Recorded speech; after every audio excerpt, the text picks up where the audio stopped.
It was girls, Gene Krupa, Buddy Rich, and a few other things that got Carmine Appice into music. I'm John Beaudin from Rock History Music. I mean, it's always girls, right? I mean, it's girls. 9 out of 10 times, guys always say, well, I wanted to meet girls. It was a great way to meet girls. Whether they look like Paul McCartney or Ted Nugent, I mean, it doesn't matter. It's a good vehicle to meeting women, that's for sure. It wasn't any different for Carmine Appice. Yeah, oh yeah. I mean, it was like that ever since I started playing drums. I had the second house we lived in, I had a drum set out on an enclosed porch.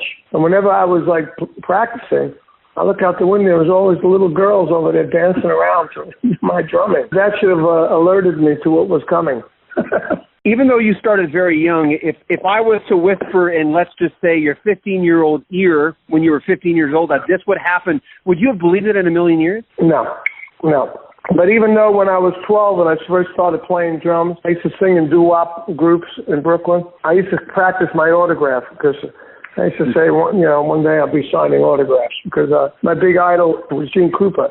And the Gene Krupa story, I watched in there, he was signing autographs all the time. And I said, I'm going to come up with an autograph. So I had sort of like a premonition that I was going to somehow make it, somehow. I didn't know how or why or to what extent. I definitely have gone further than my childhood dream. I look at who's on Guitar Zeus. I mean, Neil Sean, Ted Nugent, Steve Morse, Brian May, Mick Mars, Edgar Winter, Pat Travers. I look at that and I'm going, does this guy ever get starstruck? Because you are one of those guys. I mean, has it ever happened to you? Not really. Maybe, a little bit with Paul McCartney, that kind of thing. Buddy Rich. I was starstruck with Bud when I met Buddy, and he became my friend. I couldn't believe it, Or a big celebrity, like when I was hanging out with Rod, I met Gregory Peck, Did you read my book by any chance? Yes. Okay, so you see the story of Gregory Peck and For the Stare. I mean, that was starstruck then, Yeah, when someone says, you know who I am, and you go, yeah, I know who you are. Yeah, you're Gregory Peck, duh. My mother would go crazy if she was here now. It was amazing. That part of my career was amazing.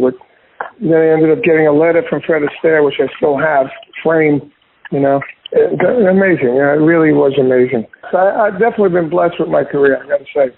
We'll have more of our conversation with Carmine Appice coming up next week. I'm John Beaudin from Rock History Music.